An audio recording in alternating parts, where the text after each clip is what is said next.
Pak, ini berhenti dulu, ini motor katanya masih bersangkutan sama siapa? Sama leasing sehati katanya kan gitu.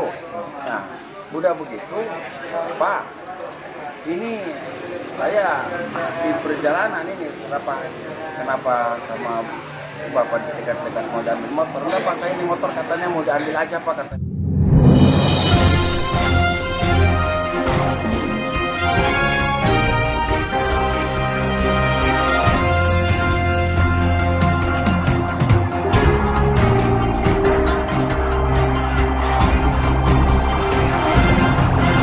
Unjuk rasa jilid 2 yang dilakukan KKPMP dan Porwatu Banten Aliansi Lebak Selatan OKP dan Ormas Gabungan di Lebak Selatan kepada pihak KSP Sehati akibat wan prestasi atau ingkar janji pihak perusahaan atas perjanjian pada aksi jilid 1 akan mengganti kerugian nasabah sehingga aksi jilid 2 tersebut KKPMP melakukan aksi atas ingkar janji atau wan prestasi pihak Sehati. Senin tanggal 27 Mei tahun 2024. Gimana nih dengan keadaan seperti ini aksi ini yang berapa kali? Saya terpanggil karena ini aksi yang kedua kali.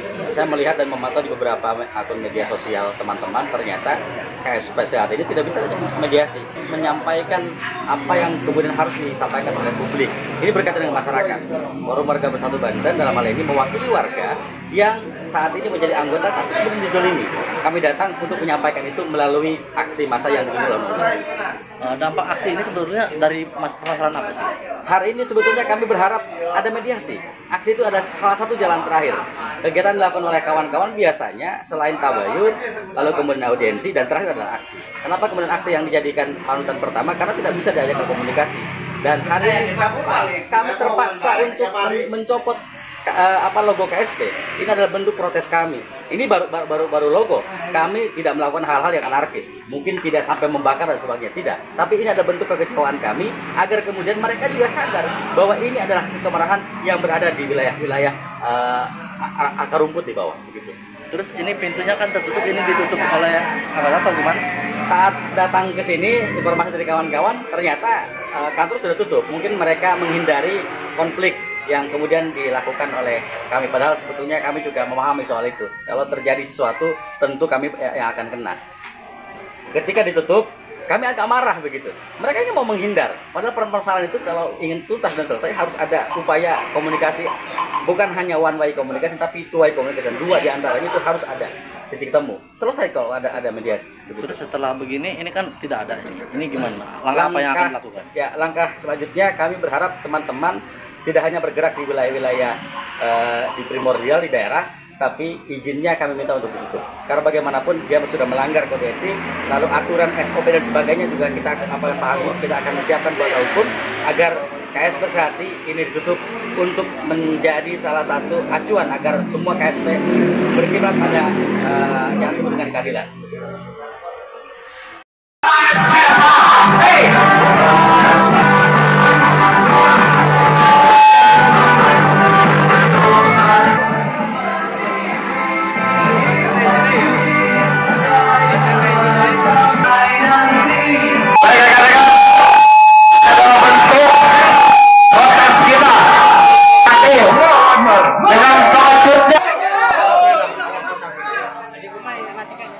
Oke, izin rekan-rekan, karena saya dengar bocoran bahwa per hari ini sangat tidak enak didengar.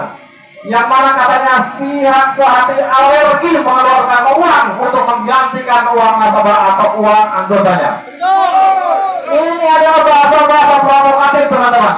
Yang mana kalau dikaji sama kita bahwa pihak Sehati ini sama sekali tidak ada peri kemanusiaan. Tidak ada belas kasihan kepada anggotanya sendiri, apalagi masyarakat lain. Maka dari itu kayaknya Sehati sudah tidak layak dan tidak pantas untuk beroperasi, teman-teman. Maka untuk itu kita dorong pihak APH, kita dorong pihak tidak terkait untuk masa ini tidak akan beroperasi kembali. Apabila masih beroperasi kita kawal, kita laporkan karena atas uang prestasinya yang dilakukan. Semoga izin pihak Lemon Kapolsek pernyataan dibuat bahwa beliau akan bersedia mengganti rugi uang anggotanya atau kerugian anggotanya. Tapi atas dasar itu masih konsentrasi. Berarti secara tidak langsung Pihak Sehati mengajarkan kepada seluruh anggotanya untuk tidak menepati janji. Dengan kata lain, pihak Sehati mengajarkan kepada silakan kawan-kawan pengguna jalan di mana kita masih manusiawi. Apakah mereka pantas dong mereka janji tidak berbuat pernyataan sendiri tetapi tidak tindakan dalam berwujud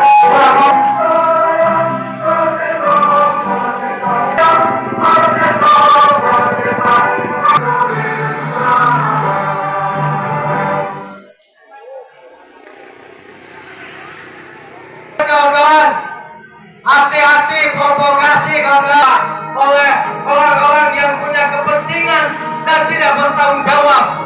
Kita di sini hanya untuk menuntut hak-hak daripada.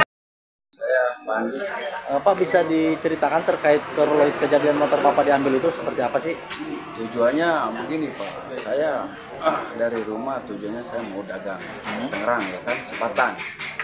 Pas datang ke Koronjo itu, lewat Koronjo saya dikejar-kejar seperti matel gitu kan. Ya, saya juga nggak tahu kalau dia ngejar saya, ternyata dia mepet saya 5 motor dia. Akhirnya dia assalamualaikum, udah begitu dia berhenti saya, udah begitu dia lihat plat nomor saya, ya kan. Saya tanya, Pak ada apa ini, ya kan. Pak ini berhenti dulu, ini motor katanya masih bersangkutan sama siapa, sama leasing Sehati katanya kan gitu. Nah udah begitu Pak, ini saya di perjalanan ini kenapa sama Bapak dekat-dekat mau diambil motor? Enggak Pak, saya ini motor katanya mau diambil aja Pak, katanya mau disatitipkan ke kantor yang paling dekat di sini katanya. Terus saya diminta STK sama KTP ya kan, kunci katanya, pinta kunci mau digesek, udah digesek katanya, ada STK mau dipoto sama KTP. Ternyata KTP dikasih, STK sama kunci enggak. Ternyata nggak sempat ngobrol, udah begitu diambillah motornya, dibawa lari gitu kan. Ya udah gitu ya. Posisi motor itu Pak sebetulnya sudah lunas apa masih angsuran? Motor itu memang sudah lunas, cuman saya punya tanggung jawab lah. Intinya ada dana PKB atau gimana gitu kan ya. Saya beli 1.800.000 lebihan dikit lah. Berapa itu? 1.860.000 lah. Ya, Itu sifatnya denda apa angsuran? Jadi begini.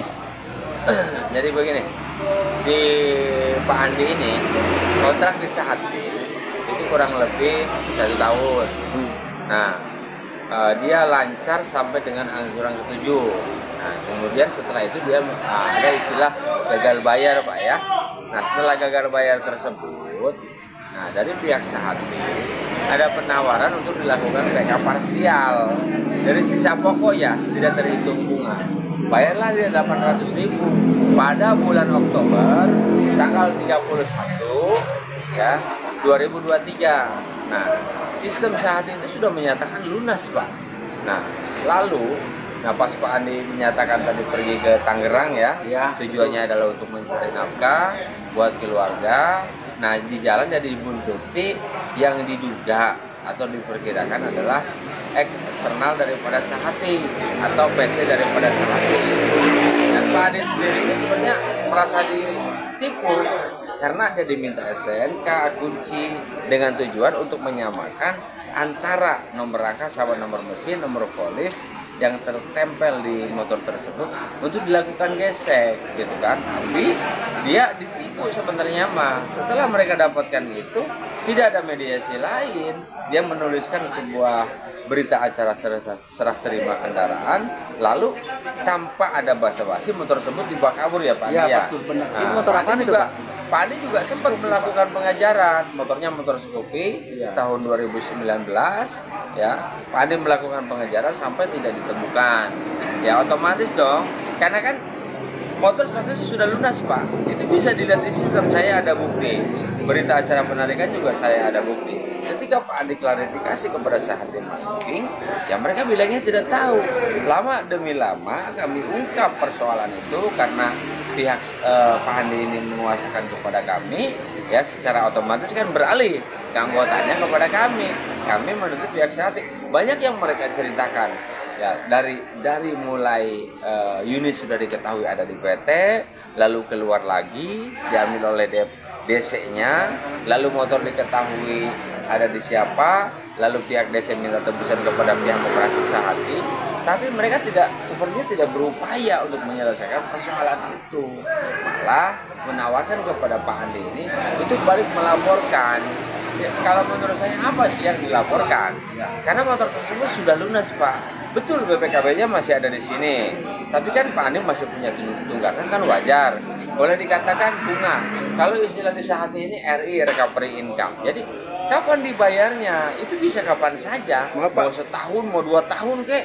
Pak Andi ini dilaporkan kemana, Pak? Nah, Pak Andi ini dilaporkan ke Polres Lebak, unit TPDR dengan tuduhan pasal 167 dan 168 masuk ke pekarangan orang, ya, atau ruangan orang. Nah, kalau kita kembalikan kepada regulasi koperasi, koperasi ini bukan PT, bukan CV, ya, tapi koperasi. Jadi keputusan tertinggi ada di anggota, aset tertinggi ada di anggota. Seharusnya nih, ya, Pak Andi yang melaporkan ke pengurus, karena pengurus bisa kita nyatakan atau bisa kita duga tidak bisa mengurus persoalan itu. Mereka juga sudah mengakui yang menarik kendaraan tersebut adalah dari PT Pancoran Sinan Mas, Jakarta. Ya kan, tapi mereka tidak berusaha, malah memberikan kompensasi, malah mengejar-ngejar kepada penerima kuasa untuk memberikan nilai lah, gitu kan, supaya koperasi Sehati ini tidak bisa diganggu. Yang kami harapkan tidak begitu. Ayo dong komitmen, ya kan?